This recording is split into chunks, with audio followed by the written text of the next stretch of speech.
New York. Three women sued Harvard University on Tuesday alleging that the prestigious US institution ignored sexual harassment allegations against a prominent professor. The plaintiffs, all doctoral students, say that anthropology professor John Komaroff kissed and groped students without their consent and threatened to sabotage their careers if they complained. Margaret Chavinsky, Lilia Kilburn and Amelia Mandava say in their civil case that the 77-year-old Komaroff was allowed to get away with the alleged behavior for years. All three plaintiffs repeatedly complained to Harvard administrators, said the suit filed in a Boston federal court. But the university brushed them aside and opted to protect its star professor over vulnerable students, it added. The lawsuit says the women first approached Harvard staff about Komaroff nearly 5 years ago. It alleges that Komaroff kissed Kilburn on the mouth without her consent, squeezed her thigh in public and told her she could be raped or killed in parts of Africa for being in a same-sex relationship.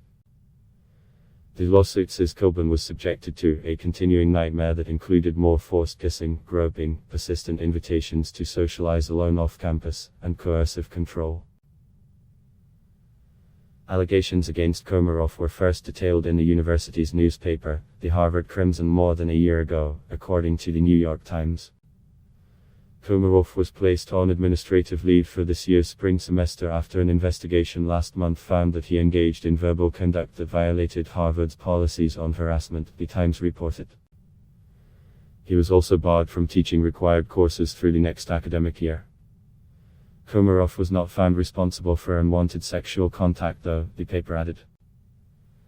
The lawsuit, which seeks unspecified damages, describes the measures as limited, temporary sanctions. Harvard University's media team did not respond to requests for comment from AFF. Lawyers for Komaroff disputed the accusations against their client in a statement carried by the New York Times. Professor Komaroff categorically denies ever harassing or retaliating against any student, they said. Adblock test why.